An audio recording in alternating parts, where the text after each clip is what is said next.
Après la vidéo d'il y a 2 semaines où je vous parlais des problèmes de mensuration dans le milieu du mannequinat et de ma volonté de perdre du poids, j'ai décidé de vous concocter une petite vidéo mettant en avant les deux parties. Avec d'un côté la perte de poids, l'envie de se sentir en meilleure forme, de changer son corps, de changer quelque chose qui ne nous plaît plus. Et de l'autre côté, l'acceptation de soi, l'envie de rester tel que nous sommes et de ne plus se prendre la tête. Pour cette vidéo, j'ai décidé de vous présenter deux de mes amis, Marik, qui est mannequin, et Vincent qui est coach sportif. On commence vite avec Vincent qui a énormément de choses à vous dire sur les bienfaits de la remise en forme.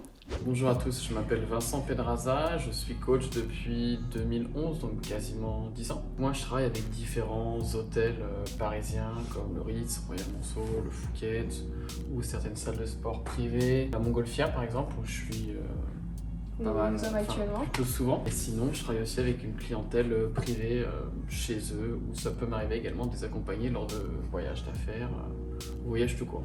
J'avais des trucs cool du coup. Ouais, des trucs très cool. Ça m'est arrivé de faire un projet sur San Francisco, d'accompagner un client également sur New York. Dans tes clients, c'est déjà arrivé de coacher des mannequins qui avaient un objectif précis? Les mannequins ont toujours des objectifs précis. Ça, c'est... Mais oui, ça m'arrivait très souvent. J'ai l'habitude de travailler avec elles. C'est plutôt cool. Généralement, elles sont bon mood, rigolotes. C'est très sympa. Parce que moi, je suis bon mood du coup. Je suis rigolote. Ouais, ça dépend des fois. Qu'est-ce que tu conseillerais aux mannequins qui, comme moi, par exemple, doivent perdre des hanches, les tours de fesses, sans trop se muscler en même temps? Je leur conseillerais déjà d'éviter de se focaliser sur une partie du corps parce que c'est très difficile, voire compliqué, impossible parce que chaque personne réagit différemment en fonction de son métabolisme, en fonction de tout un tas de paramètres qu'on ne peut pas forcément maîtriser.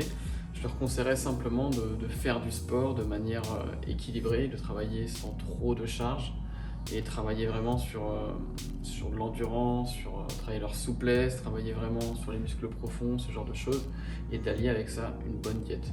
Parce que j'ai rencontré beaucoup de mannequins qui ont une diète de merde. naze, diète de merde, éclatée. Pourquoi? Parce que très souvent, les agences leur demandent d'être maigres, mais c'est tout. Certaines agences, c'est-à-dire qu'il n'y a pas forcément besoin de sport derrière, juste certaines, pour pas rentrer dans le cliché, mais ne mangent pas ou mangent très peu. Il faut essayer vraiment de trouver l'équilibre entre une bonne diète, petite gestion du stress, par des méditations, de la visualisation et un entraînement. Ouais, c'est vrai que toi t'es vachement gémé. Ouais, je suis un peu dans ce mood-là, ouais. Je trouve que c'est important et que c'est vraiment un équilibre en fait. Parce que quand mentalement t'es bien, bah t'as envie de faire du sport et t'as envie de bien manger. A contrario, si mentalement ça va pas, t'es dans un sale mood, tu bades un petit peu, bah t'as pas forcément envie d'aller à la salle de sport. Tu vois, attention, te blesse pas. Et d'avoir forcément envie d'aller à la salle de sport et tu n'as pas forcément envie de bien manger. Donc tu t'assures que niveau alimentation ils gèrent ou juste Ah non, je m'assure vraiment que l'alimentation ils gèrent. Après moi je suis pas dans leur assiette, je suis pas avec eux. Mais je leur donne des documents, je parle énormément de la nutrition, c'est un sujet que je connais parfaitement. Donc moi je peux leur donner max de conseils, je suis pas diététicien ni nutritionniste, même si j'étudie beaucoup la nutrition. Quel est l'objectif qu'on te demande le plus souvent, pas juste chez les mannequins? Alors l'objectif moi qu'on me demande fréquemment c'est de perdre de poids, très clairement. Une partie en particulier? Je pense que ça change selon les mecs ou les filles. Ouais, c'est plus un objectif qui va être féminin, mais la plupart des hommes c'est pareil. C'est-à-dire que moi vraiment les gens qui vont venir vers moi, ça va être des gens qui vont s'identifier un petit peu au coach. Et comme tu le vois, comme vous pouvez le constater, je suis pas un bodybuilder, je suis pas un mec gonflé de partout, donc forcément les gens vont s'identifier un peu à ça et vont vouloir avoir des silhouettes, vont plutôt s'orienter vers des silhouettes plutôt athlétiques. Ouais. La plupart du temps ça va être de la perte de poids ou juste se maintenir en forme, ce genre d'objectif, et de plus en plus travailler sur la partie mentale. J'ai fait une formation en prépa mentale, je rencontre des personnes qui très souvent ont pour objectif de juste s'aérer l'esprit, tellement le confinement leur a vraiment déboîté le cerveau et j'ai beaucoup de demandes là-dessus, mais c'est incroyable. Peut-être aussi parce que les gens ils t'identifient pas juste comme un coach sportif, mais plus aussi de vie. Ils m'identifient un peu comme un coach tout court, c'est-à-dire que quelqu'un qui va les accompagner sur la partie sport, parce que c'est ce que je fais, sur la partie mentale, c'est ce que je fais aussi, et sur la nutrition. Moi l'idée c'est vraiment un package, c'est de la santé physique et mentale, c'est pas juste ok on se voit, on perd 10 kilos et basta, tu vois. On peut perdre 10 kilos en 2 mois et puis en prendre 20 le mois d'après et puis être malade, pas se sentir bien, le yo-yo c'est à éviter. Donc moi je vais vraiment prôner plutôt une sorte de mindset ou Ouais. tu vois, ce genre de truc un peu complet. Je pense qu'en vrai, ça joue énormément. Il y a des blocages qui se font tout part du mental en fait. Au jour d'aujourd'hui, on le sait, les études le prouvent, tu peux débloquer un tas de choses, tu peux créer des maladies avec le mental, tu peux tout faire avec ton mental, il suffit de... Est-ce que les mannequins, tu les trouves très motivés? Les mannequins sont très souvent très motivés, dès le départ, elles sont à bloc. Le problème, très souvent, que je rencontre avec les mannequins, c'est qu'elles bougent toujours à droite à gauche et elles sont... C'est une vie irrégulière. Donc tu as je toujours pense un que casting à go, il faut partir à l'étranger, je reviens, je repars, etc. Donc c'est compliqué pour elles de maintenir une motivation. Bon, c'est très très difficile de se motiver à l'heure actuelle, vraiment, parce qu'il n'y a pas de soleil, il y a une situation économique, sanitaire qui est compliquée, mais il n'y a pas d'excuse. C'est-à-dire Ouais. qu'aujourd'hui, tu as des cours gratuits sur les applications. T'as YouTube. Tu as des du YouTube, matériel à la maison, tu as des coachs qui font des choses gratuites sur Instagram, des lives, etc. Après, attention, parce que tu as beaucoup de bullshit. Après, c'est toujours mieux de bouger que de rien faire. Ouais, c'est sûr. J'ai mis en place la visio et du coup, ça me permet de travailler H24 en fait. C'est-à-dire que Ça marche en visio, les gens j'ai jamais eu adhèrent de ouf? autant de demandes. Ah ouais? Vraiment, j'ai jamais eu autant travaillé que Plus depuis que je suis qu'en largement plus. présentiel. Ouais, plus. Truc de ouf. Pourquoi? Parce qu'aujourd'hui, vraiment, on se rend compte que l'ère du digital prend une ampleur incroyable, déjà de 1. Et de 2, les gens ont besoin de se sentir libres. On l'est de moins en moins. Mes clients peuvent m'écrire un samedi soir à 23h, ouais, je suis en train de dîner. Enfin, voilà, c'est fermé les bars, les restaurants, mais voilà, tiens, qu'est-ce que t'en penses? Regarde la carte. C'est ça aussi que les gens apprécient, c'est ce côté où je vais être proche d'eux. Je choisis mes horaires, je choisis mes clients, je choisis mon planning. Pourquoi? Parce que j'ai des clients que je sens pas, tout simplement. S'il y a des gens que je sens pas motivés, ou des fois je sens une énergie qui est mauvaise, ça m'est arrivé des anecdotes assez incroyables. T'as une anecdote croustillante à nous partager? Ouais. Vas-y. Un jour j'arrive en séance, du coup déjà la porte est entrouverte et je trouve ça un peu bizarre. Je me dis, putain, c'est chelou, j'ai jamais vu la personne. Je sais pas si t'as précisé, mais tu fais du coaching à domicile aussi. Ouais, je fais beaucoup de coaching à domicile. Là, je suis quasiment que en visio. Et on parle de ses objectifs, voilà. Je dis, ok, pas de souci, on va travailler comme ci, on va faire comme ça. Elle me dit, bon, bah, je reviens, je vais mettre un soutien-gorge. Je me dis, ok, elle va mettre. Elle avait rien? Si, elle avait un top classique, mais je me suis dit, peut-être que voilà, elle a peur que ça se balade ou de pas être à l'aise, donc elle va mettre un soutien-gorge, enfin, je sais pas. Elle revient, string soutien-gorge devant moi. D'accord. Mais c'est pas genre un Calvin Klein ou tu vois un truc ou maillot de bain. C'est pas un truc sportif. C'est pas un truc de sport, c'est plutôt dentelle noire. Elle m'a cambré, elle se rapproche à moins d'un mètre, elle rentre dans ma zone. Alors dans ta zone. Elle rentre dans ma zone, j'aime pas ça. Je suis mal à l'aise. Elle me dit, bon bah voilà l'envers du décor. Et là je me dis, waouh, quel bourbier, qu'est-ce que je fous là? Et elle me dit, bah allez-y, touchez. Je lui dis, mais non, mais ça va aller, merci. Elle me dit, si, allez-y, touchez, c'est important, touchez. Et elle insiste 3-4 fois. Et je lui dis, bah non, vous inquiétez pas, je vois très bien, j'ai l'habitude. J'essaie de faire redescendre un peu l'ambiance, parce qu'elle a 50 ans, donc je lui dis... Ah oui, ouais. Ah, tu l'as pas précisé en plus. Non, elle a 50 ans. Et Mais tu as, très belle femme. 30 ans, je crois, on peut le 20 dire. ans. Non, tu as... Ouais, peut-être 32. 32. Ouais, 32. À l'époque, j'étais avec mon ex et je lui dis, voilà, j'ai ma copine, etc. Et elle me dit, votre copine a beaucoup de chance, vous avez des beaux yeux bleus, vous avez des longs cils, j'ai vu vos photos sur Instagram, enfin... De quoi, des longs cils? Des longs cils. On a fait cette séance-là, c'était la plus gênante possible, et à la fin, je lui ai dit au revoir. J'ai pas osé quitter en fait la séance et lui dire, voilà, vous avez pété un câble, moi je me casse. Si par exemple, moi je te dis là maintenant, je dois perdre 6 cm de tour de fesses. Ok. Et en même temps, me muscler un peu. Ok. J'ai toujours un cul bombé parce que voilà, c'est un mes gènes. Mais voilà. Si vraiment tu te butes 3, 4, 5 sessions par semaine et que tu adoptes une diète bonne et que tu dors 8 heures par nuit, alors ça, tu as un bon sommeil. En fait, c'est plusieurs paramètres qui... Je peux pas t'assurer un résultat. Donc si vraiment toi tu mets tous les atouts de ton côté, ouais, tu peux y arriver très facilement. Peut-être même qu'en un mois, tu peux y arriver. Ça serait dingue si t'arrivais à me faire perdre en si peu de temps, alors que ça fait peut-être 3 ans ou 4 ans que je dois perdre ces... Bah écoute, là on est quel jour? On est le 19. On est le mardi 19. Mardi 19, c'est l'anniversaire de mon frère Charles d'ailleurs. 2018-2019 c'était un merdier ma tête. 2020 avec le Covid j'ai eu le temps de réfléchir et disons que 2021 ça y est je suis dans l'action, tu vois. Okay. Et c'est pour ça que c'est d'ailleurs le sujet de ma vidéo que normalement vous verrez avant celle-ci. Une vidéo où j'explique un peu mon parcours chaotique de perte de poids, mannequin et tout. À la fin je me lance un défi de perdre et cette fois de vraiment m'y tenir. Les derniers mois, t'as vu, je faisais des travaux chez moi, du coup j'avais pas trop Ouais, le temps j'ai de vu faire du d'ailleurs. Elle sport. bricole merveilleusement bien. Ton premier coup, tu me fais un compliment, j'hallucine. Ouais, c'est rare. On peut bosser ensemble et on voit dans un mois, mais je suis persuadé que tu atteindras tes objectifs. Si tu fais ce que je te dis. Est-ce que les gens, en général, atteignent leur objectif ou finalement te disent bon bah je vais m'accepter comme je suis? Je pense qu'il y a les deux un peu. En tant que coach, je peux pas me dire bah non, avec moi on n'atteint pas ses objectifs. Ça peut arriver, pour Oui, être entièrement honnête avec toi, j'ai des personnes qui font du coaching pour des mauvaises raisons. Je suis pas... C'est-à-dire les mauvaises raisons. Mauvaise raison, c'est-à-dire qu'il y a des personnes qui, par exemple, vont me dire voilà, moi je veux perdre, je sais pas moi, 10 kilos en 2 mois parce que l'été arrive et ils ont jamais fait de sport. Ils mangent n'importe comment, ils picolent et ils fument, etc. Ils prennent des substances parfois illicites. Donc il y a des personnes qui n'atteignent pas leurs objectifs. Moi je suis C'est pas. ta faute, ouais. Tu vois, moi ce qui est sûr, c'est que je vais améliorer leurs conditions physiques et mentales. Que ça c'est de mon ressort et c'est mes compétences donc je sais voilà. Généralement les gens sont ultra motivés et ils appliquent tous les conseils. J'essaie de leur apprendre sans prétention aucune que on doit s'accepter comme on l'est et après nous on travaille ensemble pour atteindre leurs propres objectifs. Ouais.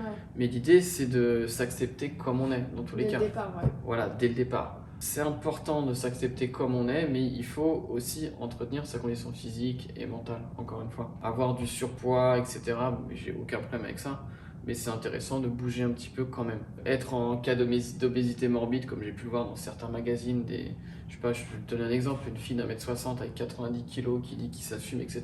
C'est chouette de s'assumer. Les médias vont mettre en avant ça parce que c'est du marketing derrière, mais je trouve ça dommage et dangereux surtout pour sa santé et pour les modèles parce qu'il y a des personnes qui vont se dire ah ouais, c'est bon, moi je suis en obésité, mais regarde, elle s'assume.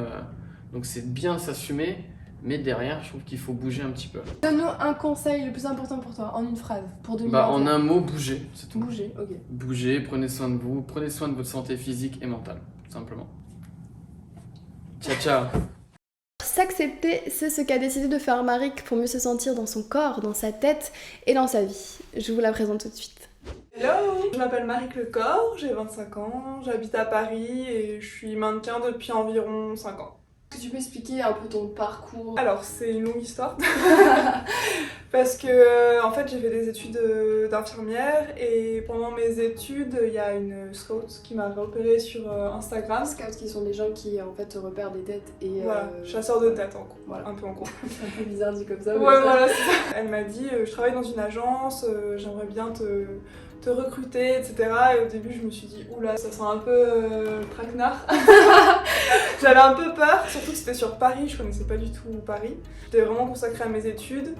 Et au bout d'1 an, elle m'a recontactée et elle m'a dit, écoute, si t'es toujours intéressée, ça me ferait vraiment plaisir de te voir à l'agence.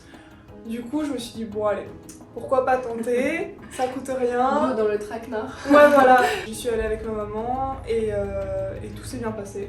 Et ça a commencé comme ça. Ouais, ça a commencé comme ça, du coup j'ai continué mes études parce que je voulais quand même avoir un diplôme. Aujourd'hui j'ai décidé de vous présenter Maric parce que bon déjà c'est une très bonne amie à moi, mais aussi parce que son parcours est atypique. Et donc je te laisse un peu raconter tes mésaventures vis-à-vis des agences et ce qui s'est passé pour toi. Les agences généralement elles prennent les mensurations et là mes mensurations elles collaient pas en fait aux critères de l'agence parce que j'avais trop de hanches.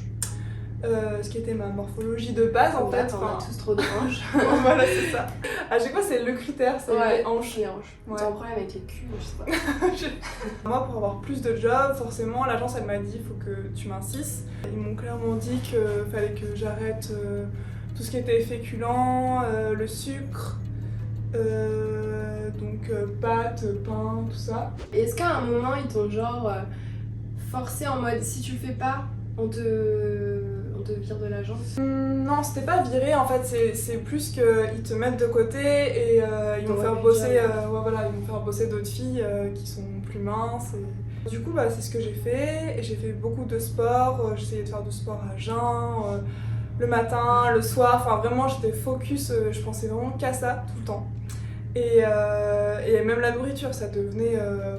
Je sais pas si. Ouais, voilà, c'était vraiment galère. Franchement, même au resto et tout, j'évitais de sortir avec des copines parce que même l'alcool, les cocktails, etc. Enfin, c'est bourré de sucre.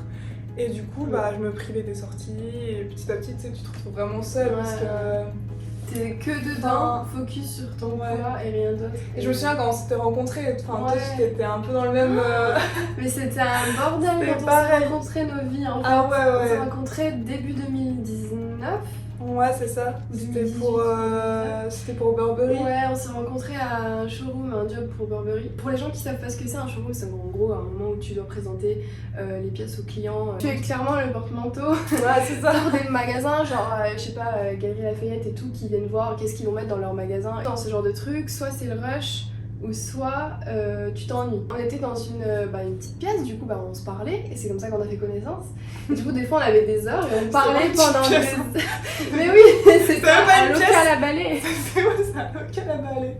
On était quoi? On était 5, ça faisait même pas 10 mètres carrés, il y avait 2 chaises. Non, mais c'était horrible. Enfin bon, on va pas critiquer hein, mais en gros on s'est rencontrés là et du coup on avait pas mal de temps pour parler et on n'arrêtait pas de se plaindre.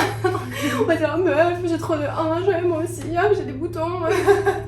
Je me souviens même toi, tu me disais j'ai des boutons et tout. Ah ouais, c'était une période. Il t'était arrivé un truc. J'avais eu un job et c'était dans une période où vraiment j'allais pas bien. Enfin ma peau c'était une cata, je maigrissais des fois, je grossissais, je reprenais les kilos que j'avais perdus, enfin c'était ma période yo-yo quoi. Et un job en fait quand je suis arrivée, déjà ça s'est hyper mal passé parce que le photographe a fait tomber son Mac par terre parce qu'il s'est pris les pieds dans un fil, enfin une histoire impossible. Je te jure. Du coup il t'a détesté. En fait c'était hyper tendu l'ambiance. Ah ouais. Il a voulu aller voir son Mac et il a pété son Mac. Oui, il a pété son Mac, il n'y avait plus de photos, il n'y avait plus rien. T'as dû recommencer du coup? Du coup en fait la matinée c'était foutu, toutes les photos de la matinée. Et entre midi et 2 il a dû aller acheter un Mac. Et on a fait les photos l'après-midi mais celle du matin c'était perdu quoi. Ils ont dû peut-être reprendre une main. Et du coup le rapport avec les boutons, parce qu'en plus de ça, en fait déjà l'ambiance était tendue. Je voyais que le client il était pas emballé sur ma tête quoi et mon corps. tu vois un peu les conditions et puis ensuite genre 3 ou 4 jours après je reçois un message de mon agence qui me dit écoute Marik, est-ce que c'est possible de donner un pourcentage au client parce que là il était pas du tout d'accord, apparemment t'as grossi, t'avais pas une belle peau et puis c'était pour des bijoux donc il y avait pas mal de focus. Ouais. Donc du coup voilà. T'as dû donner un pourcentage de ton... Ouais voilà, au lieu de me faire un virement qui était prévu... en gros elle a été payée moins que ce qui était écrit sur le contrat. Voilà c'est ça. Ouais. Donc en fait, t'as vraiment l'impression d'être, tu sais, comme une marchandise. Elle est soldée. Soldée, bon.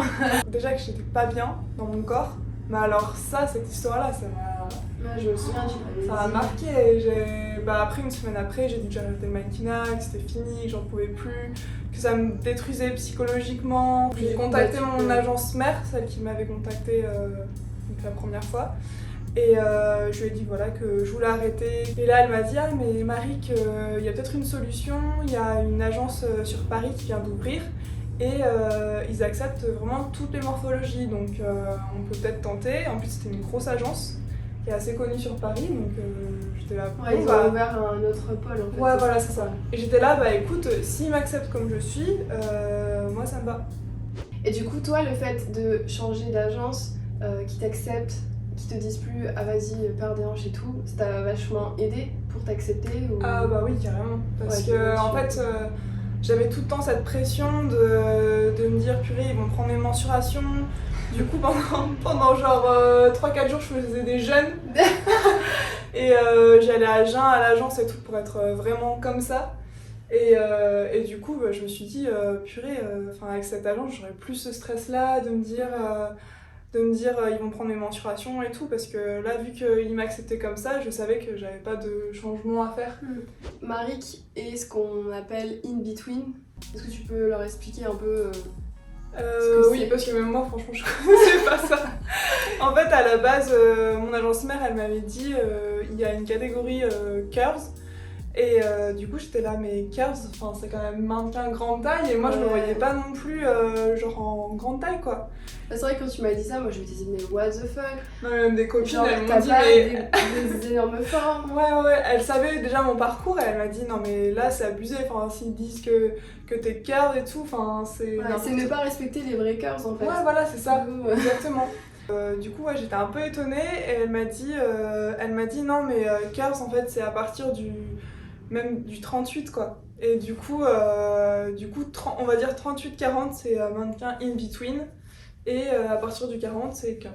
Ok, maintenant t'es beaucoup mieux et genre on te respecte plus. Carrément en fait, déjà je m'accepte comme je suis et du coup mon teint il va beaucoup mieux, je me sens moins stressée, même au niveau de la nourriture je mange de tout et c'est pas pour autant que je prends 10 kilos que je repère, enfin ça c'était la folie. Et là du coup tout s'est calmé et en plus je pense que au niveau des photos ça se ressent parce que quand tu t'acceptes comme t'es en fait t'es beaucoup plus à l'aise avec ton corps, t'oses plus le montrer, tandis qu'avant dès que j'avais le bouton qui était comme ça, genre j'étais trop mal, j'étais mal à l'aise, j'essayais de rentrer le ventre tout le temps, c'était horrible. Là, je pense que les clients ils le ressentent, l'agence aussi, ils voient que je suis épanouie. Du coup tu bosses beaucoup plus. Du coup je bosse plus, j'ai plus de jobs et en plus, en fait le fait d'être dans les premières un peu in between curves comme c'est nouveau. Ouais, parce qu'il n'y en a pas des masses ici, ouais, voilà, encore moins à Paris. Ouais, encore moins à Paris. Comme c'est tout nouveau, les clients ils aiment bien maintenant mettre plusieurs mannequins pour montrer la diversité, même je sais pas si t'as vu mais de plus en plus on montre un peu les défauts, genre les défauts, les vergetures, les vergetures, les taches de rousseur, les taches de naissance. Souvent les photos on lissait tout, et puis maintenant... ils abusaient avec Photoshop avant. Ouais. Plus maintenant à cause du Covid, mais je me rappelle qu'il y a une période tu bossais de ouf à l'étranger et tu bossais plus à l'étranger qu'en France. Et... Oui, parce qu'en fait, à l'étranger, ils sont vachement avancés comparé à Paris. Genre en Angleterre, à Londres et tout. Ouais. C'est trop bien, du coup, parce que ça te permet de voyager et tout. Mais je trouve que c'est un truc de dingue que Paris soit la dernière capitale à prendre des mannequins curvy. C'est-à-dire que ça commence, mais c'est pas encore assez. Enfin, genre en in-between et tout, vous êtes tellement pas beaucoup. Ouais, genre c'est un truc de dingue. Après, j'espère, petit à petit, il y a des marques comme Etam, où là vraiment ils prennent de tout. J'ai fait un casting pour Chantel et là c'est pareil, ils prennent vraiment toutes les morphologies donc c'est trop cool. Franchement que petit à petit le marché il se développe parce que je trouve que quand on est jeune, on peut pas s'identifier à des mannequins qui sont hyper grandes, toutes fines et tout. Ça met vite des complexes, tu vois. Ouais, alors que si on voyait vraiment plein de filles différentes, ce serait plus du tout pareil. Ouais. En plus, c'est fou parce que, en fait, le premier job que j'ai eu quand je suis rentrée dans l'agence qui faisait donc toutes les morphologies, c'était le Etam Show. Et en fait, c'était la première fois que je devais me mettre en lingerie. Ouais.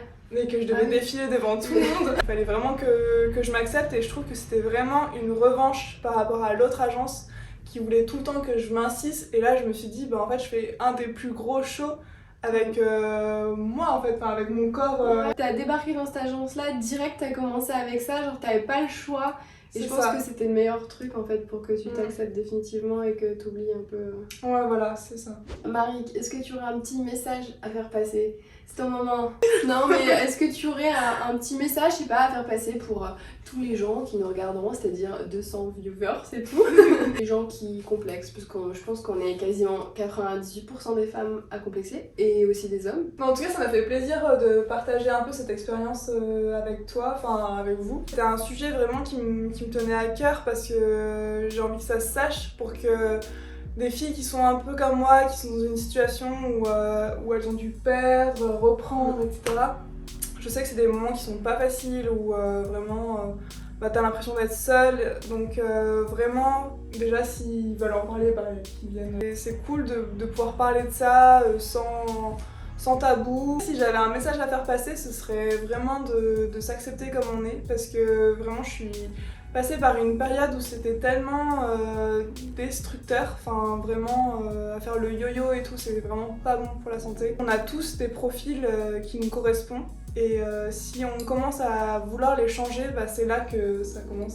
En fait, à partir du moment où t'essayes de contrer un peu ta morphologie, de vouloir maigrir, etc., bah tu vas tout... Chasse le naturel, il reviendra au triple galop. Au triple. Tu vas tout dérégler en fait dans ton corps. Il va plus savoir quoi faire en fait. S'il faut stocker, s'il faut... Parce qu'en fait j'ai l'impression que plus on se prive et plus on stocke en fait. Parce que le corps il a une mémoire et il se dit purée elle m'a privé de ça donc je vais le stocker à fond. Tout est là-dedans. Exact. Oh, c'est pas bruit. C'est creux. Ça m'a fait super plaisir de t'avoir sur la chaîne. Depuis le temps qu'on en parle, je pense que ça fait peut-être 1 an. Ça y est. Mais on l'a fait. On l'a fait. Bon bah allez. Non. À plus pour de nouvelles aventures. C'est la fin de cette vidéo. Dans la vidéo où j'ai parlé de ma volonté de perdre du poids pour moi mais aussi pour mon travail, je n'avais pas vraiment exploité toutes les possibilités parce que je voulais avant tout contextualiser et parler de mon expérience. J'espère que suite à cette vidéo, vous avez pris conscience que perdre du poids n'est pas la seule issue possible et que s'accepter c'est tout aussi bien. Voilà, j'espère que vous avez aimé cette vidéo et à bientôt. Enfin j'espère.